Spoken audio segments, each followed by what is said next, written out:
শুরু করিতেছি মহান আল্লাহর নামে, যিনি পরম করুণাময় এবং অত্যন্ত দয়ালু। আমি নির্বাচনের আগেই এই ব্রিজের কাজটা শুরু করছিলাম, কিন্তু নির্বাচনের আচরণবিধির কারণে কাজটা শেষ করতে পারি নাই।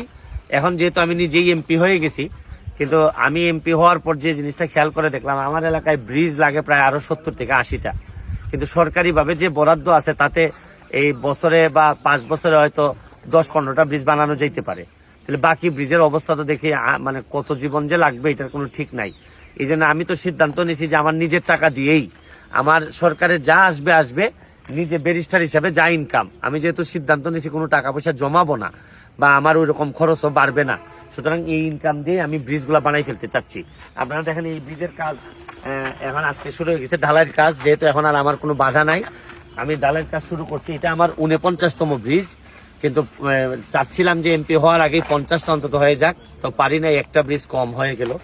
তো এখন আমার নিজের টাকা বলে তো আসলে কিছু নাই এখন আর। আমি বিশ্বাস করি যে এমপি হওয়ার পর আমার নিজের ইনকামও এখন পাবলিকের হয়ে গেছে। আমি নিজে যা ইনকাম করব এই টাকাটাও আমি আমার এলাকার মানুষের জন্য দিয়ে দিতে চাই, এবং একেবারে শূন্য হাতেই আবার এমপি পদ থেকে বিদায় নিতে চাই।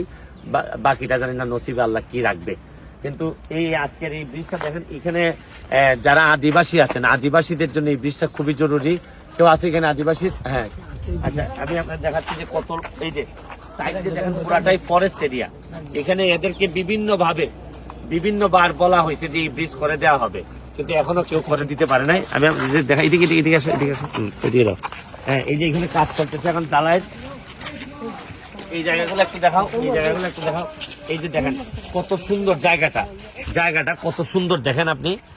এটা হচ্ছে গিয়ে আদিবাসীদের, এখানে আপনার ত্রিপুরা সম্প্রদায়ের লোকজন থাকেন এখানে। এই যে আমাদের এখন ঢালাই চলতেছে। আসো, এদিকে আসো। আপনাদের দেখেন একজন আমার এক আদিবাসী ভাইয়ের ছেলে, ওদের খুব আগ্রহ ছিল যে এই ব্রিজটা বানানোর, এবং এরা আমাকে অনেক ভোটও দিয়েছেন, এবং এটা দিতে পারে আমার খুব ভালো লাগতেছে। তোমার কেমন লাগতেছে এই যে আজকে যে ব্রিজটা হইতেছে? তোমরা তখন গাড়ি নিয়ে দিতে পারবা মোটরসাইকেল? জি অবশ্যই। আসলে আমরা বিগত আপনার 1 বছর যাবত আমরা এই যে কাঁচা রাস্তা দিয়ে আসা যাওয়া করছি। আমাদের অনেক ছেলেমেয়েরা আপনার পরীক্ষা দিতে পারেন এই বন্যার কারণে। আমরা বিকল্প রাস্তা তৈরি করছিলাম বাসের সেতু দিয়ে।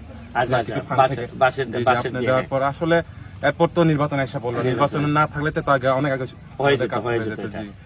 আমি ধন্যবাদ জানাই এদেরকে, যারা আমি জানি যে আদিবাসীদের মধ্যে অনেক ট্যালেন্ট আছে। এই ট্যালেন্ট আমি আমার এলাকার সব আদিবাসীদের ভিতর থেকে যে ট্যালেন্ট গুলো, এগুলো বাইরে নিয়ে আসতে চাই এবং এলাকা এবং দেশের কল্যাণে কাজে লাগাইতে চাই।